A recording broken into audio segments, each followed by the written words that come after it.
여러분 안녕하십니까. 현실을 직시하는 방송 삼수로그입니다. 오늘은 정말 반갑고 중요한 소식을 전합니다. 트럼프가 전 세계를 상대로 퍼부었던 관세 폭탄 드디어 균열이 생겼습니다. 무효가 되게 되었습니다. 미국 연방 순회 항소법원 즉 항소심 법원이 트럼프의 관세 부과를 위법이라고 판결했습니다. 판사 11명 중 7명이 권한남용이라고 못 박았고 이제 곧바로 대법원으로 향합니다. 그런데 여기서 더 중요한 포인트가 있습니다. 이번 판결은 단순한 법적 판단이 아니라 한국의 결정적 기회를 열어준 사건이라는 것입니다. 여러분, 우리가 트럼프와 약속한 미국 투자액은 6천억 달러, 한화 833조 원, 내년 한국 전체 예산 728조 원보다 큰 돈입니다. 그런데 이번 판결로 그 막대한 부담에서 벗어날 문이 열린 것입니다. 외신들도 일제히 보도했습니다. 오늘자 로이터, AP, 월스트리트저널 모두 같은 점을 짚었습니다. 트럼프가 근거로 삼은 국제비상경제권한법은 대통령에게 무제한적인 관세 권한을 주지는 않는다. 이미 지난 5월 국제무역법원도 같은 판단을 내린 바 있습니다. 물론 이번 판결은 효력은 당장 적용되지는 않습니다. 10월 14일부터 발효되는데 이유는 정부가 대법원에 상고할 시간을 주기 위해서입니다. 그렇다고 해도 트럼프의 가장 강력한 무기였던 전 세계 일괄 관세에는 제동이 걸린 것입니다. 월스트리트 저널은 이렇게 분석했습니다.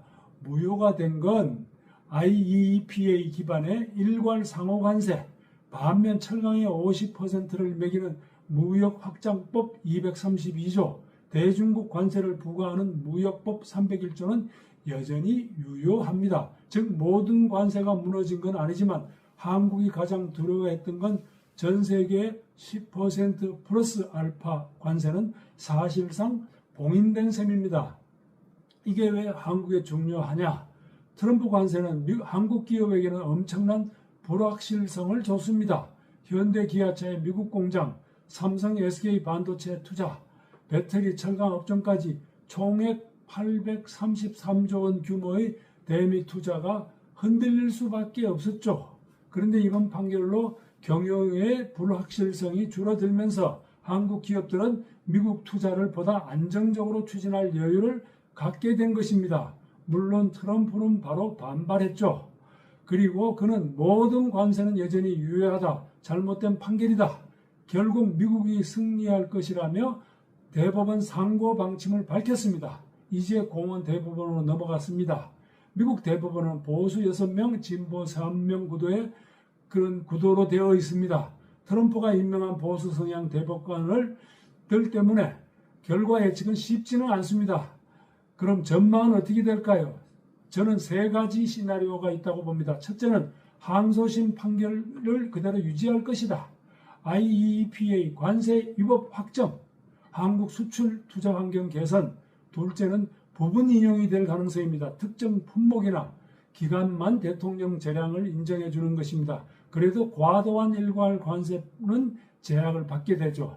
세 번째는 전면 뒤집기, 트럼프 손을 들어주는 경우인데 가능성은 매우 낮아 보입니다. 왜냐하면 의회의 조세권을 무시하고 대통령에게 백지위임을 주기는 어렵기 때문입니다. 이 판결이 주는 메시지는 3가지입니다.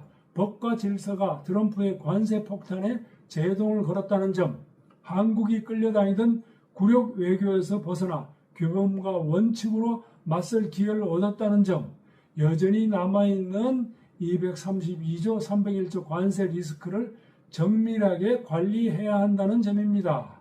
철강은 우리가 계속 50% 관세를 물게 되어 있죠. 여러분, 관세 전쟁의 심판은 결국 법이었습니다. 트럼프의 관세 폭탄, 미국 법원은 이렇게 말했습니다. 그건 대통령이기 이전에 선을 넘었다. 한국에게 이번 판결은 단순한 뉴스가 아닙니다. 우리는 833조 원 투자 리스크에서 벗어날 반전의 기회, 그리고 피해자가 아니라 주체로 설 수 있는 중요한 순간입니다. 윈스턴 처치는 이렇게 말했습니다. 승리는 최종이 아니며 패배는 치명적이지 않다. 중요한 것은 계속해 나가는 용기다. 한국은 끝까지 나아갈 용기를 가진 나라입니다. 트럼프 관세 무효 위기 한국에 날아온 반전의 신호탄. 여러분, 이건 시작일 뿐입니다. 끝까지 지켜보시죠. 그리고 여러분의 구독과 응원이 그 용기를 이어가는 큰 힘이 됩니다.